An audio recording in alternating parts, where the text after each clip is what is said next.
What up, what up, what up? It's K.Honesty, and I'm about to do a review of Tyler Perry's The Oval, Season 6, Episode 5. So if you haven't seen Episode 5 of Season 6 of Tyler Perry's The Oval, turn this video off, go watch the episode, come back and watch this review.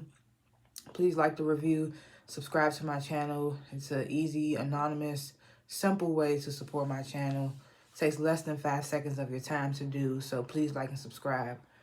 I'm not a public speaker. I will tend to fumble my words and say and so and like 1,000 times.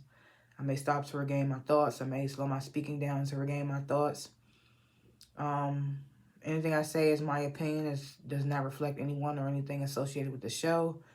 Like I've said in previous reviews, as I'm closely approaching my due date, my breathing is all over the place. So excuse the way I breathe, and I'm gonna be talking. So I'm going to definitely be looking at my notes that I take throughout the show.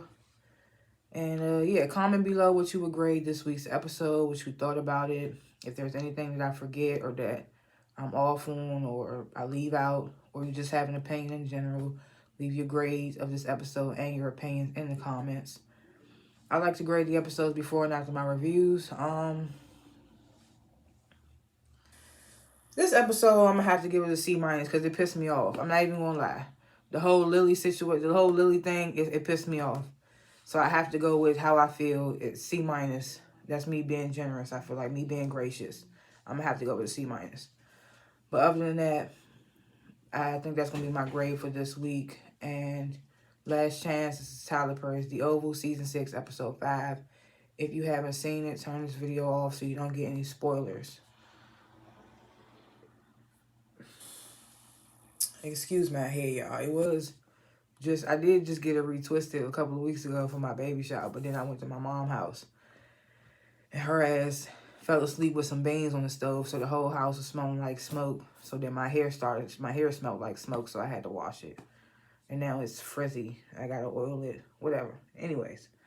So, the episode begins, of course, where we left off in last week's episode with Hunter, Jason, and all the agents and stuff. They storm the Oval and catch Eli and Victoria off guard. Like I said last week, that's why I gave it such a high grade, because I was like, oh, they came in looking sweet. That was crazy. They caught him off guard, whatever the case may be.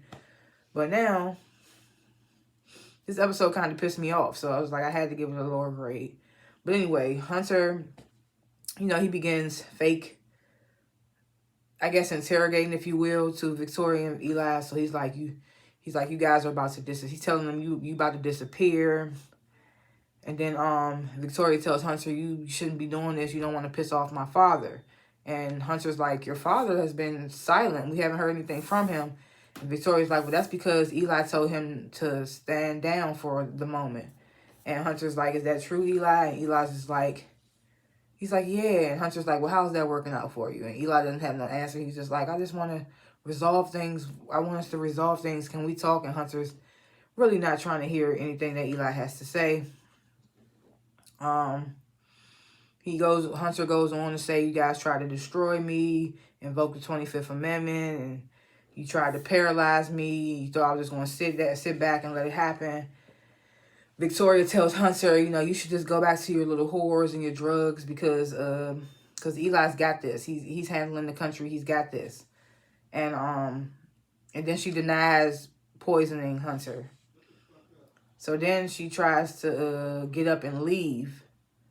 And Hunter, he calls one of his agents over, and the agent headbutts her with the gun, knocks her back down onto the couch.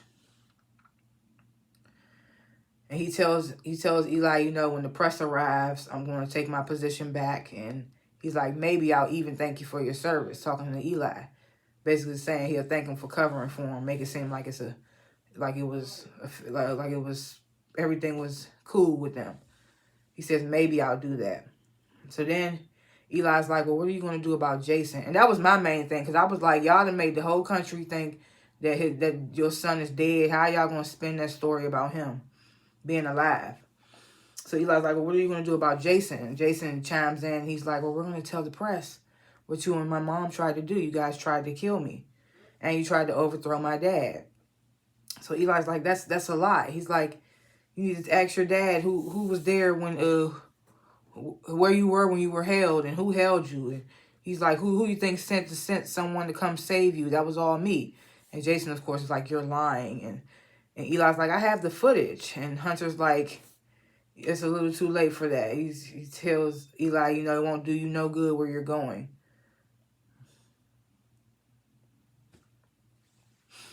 So Bobby gets to the White House and he meets with Max in the parking garage before going in. Max secretly informs Bobby that he has trackers on him. Like, they talking in code, and he lets Bobby know, you know, you got some trackers on you. They find one of them. So then Max and Bobby come in, and Cal's waiting in that room, and he tells Max, you know, we putting you on the president, and tells Bobby we putting you on the president's wife, on Eli's wife. And Bobby's like, why? Why would that be the case when I was just accused of sleeping with her, you know, blase, blase. And then Donald comes in with Lily. He's like, Lily, you're not gonna speak to Bobby. And Bobby's like, Mrs. Winthrop, and he leaves out. And then Max leaves out shortly behind him. Donald then tells Cal he wants to know as soon as Sam comes in, he wants Sam sent to him. And Cal, of course, tries to search Lily, and Donald's like, no, we're not going to do that. She doesn't have anything on her. But Cal just tried to find any way to get to piss Lily off, or just to antagonize Lily. So Max goes up to the Oval to relieve Kane. They have their little back and forth. I didn't really pay attention to what the fuck they was talking about. Then Priscilla comes over. She tells Max, I need to see Eli. And Max is like, Eli doesn't want to be bothered right now. He doesn't want to be disturbed. So they begin to talk about Bobby all of a sudden. And Max tells Priscilla, you know, Bobby's not really into you. He's just like a 13-year-old boy. And Priscilla's like, well, I'm done with Bobby. I thought he would have told you. She's like, but don't tell Sam that. I want him to keep, you know, basically still wants to keep pissing Sam off. I thought in this moment she was going to tell Max that her and Bobby never even slept together, but she doesn't. So, Priscilla then sits down and is like, well, I'll just wait until Eli is available. I'll sit here and wait. So then Donald and Lily walk up. Max tells Donald, you know, the president said he don't want to be disturbed. Eli, he tells Donald you can't go in. Donald reintroduces Priscilla and Lily because, of course, I'm assuming they met before, because he's like, you remember my wife. And they shake hands, Priscilla and Lily, and Donald's like, you guys share the same Bobby. I was just like, and Priscilla's like, excuse me? So then Donald tells Priscilla that he's authorizing her to go upstairs to talk to Hunter. And Priscilla proceeds to go upstairs.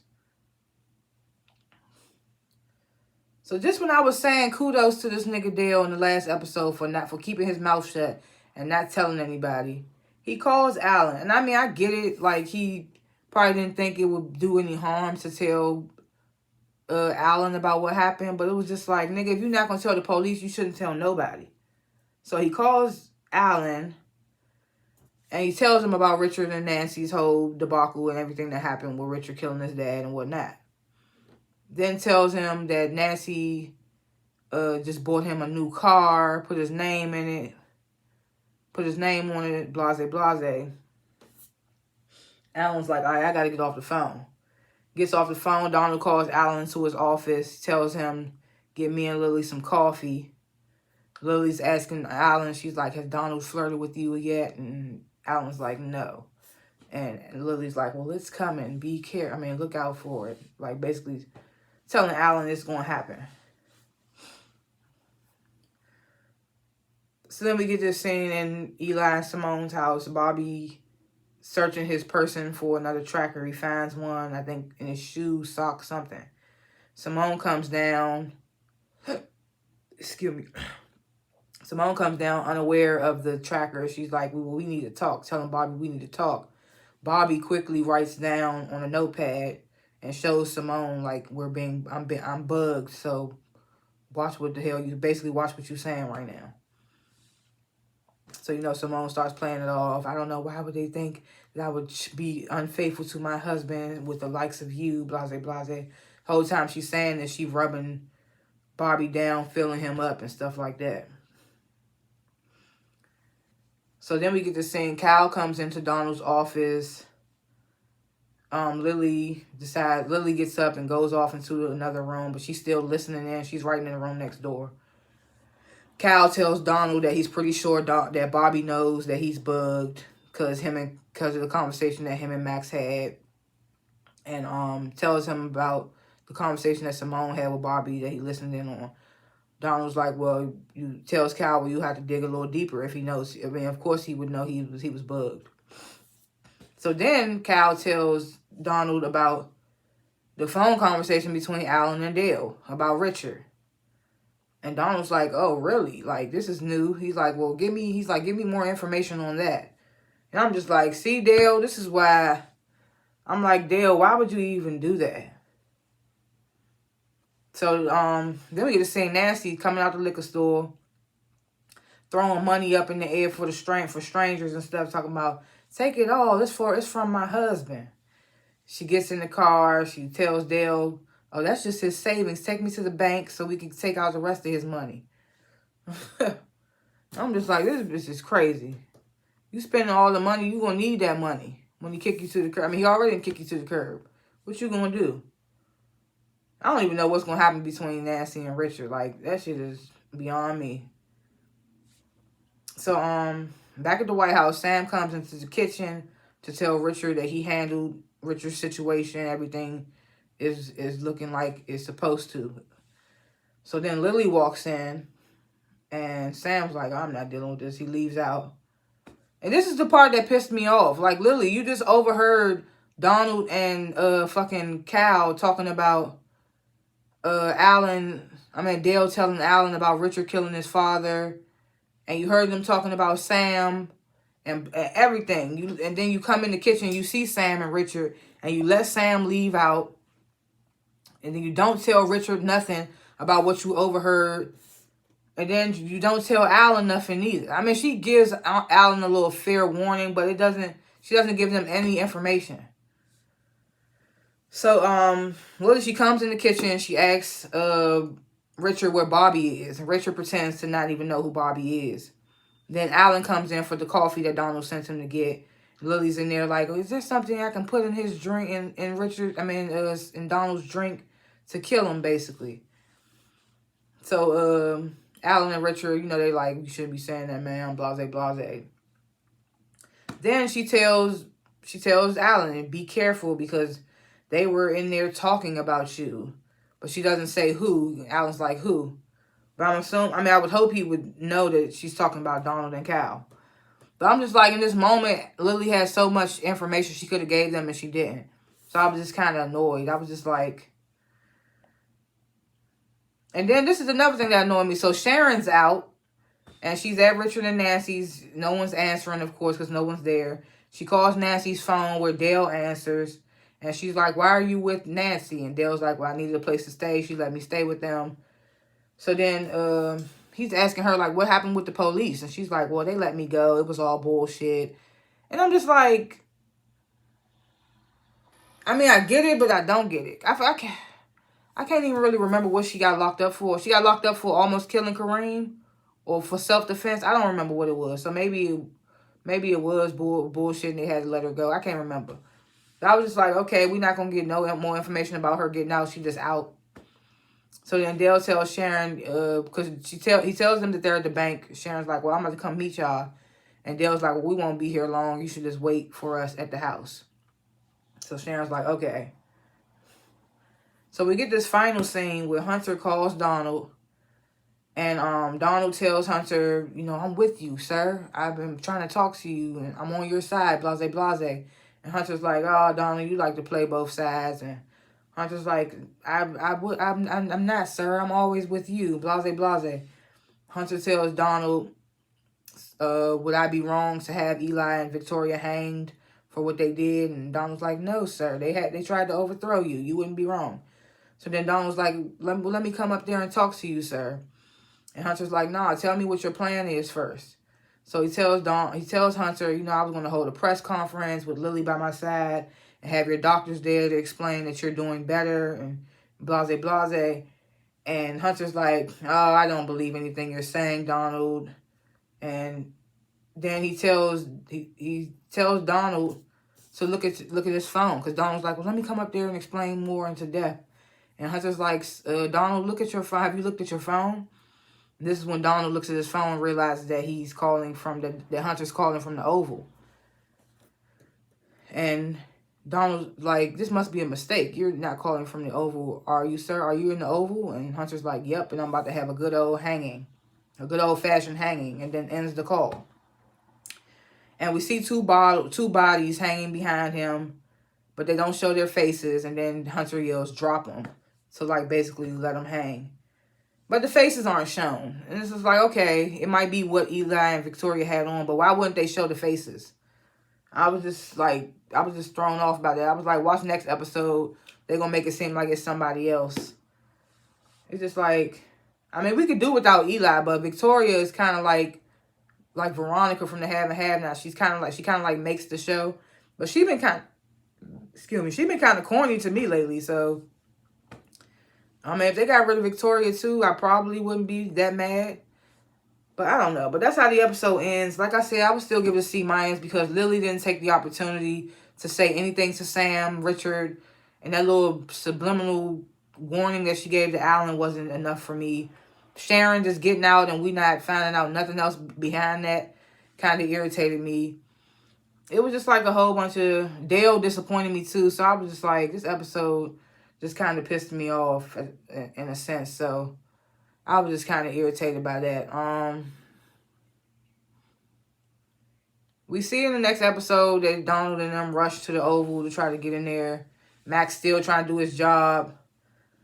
We see Donald thinking about being the president. It's a whole bunch of mess. I'm just like, okay.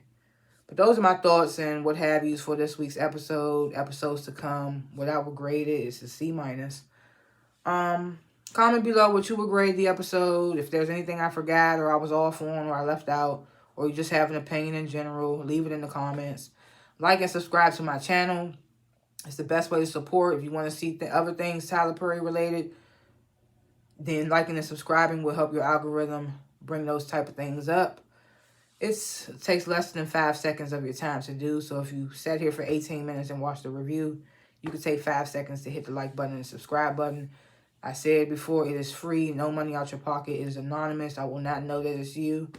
And yeah, it's the best way to support. So if you want to support, like and subscribe, comment below. Thanks for watching this review, and I will see y'all in the next one. Peace.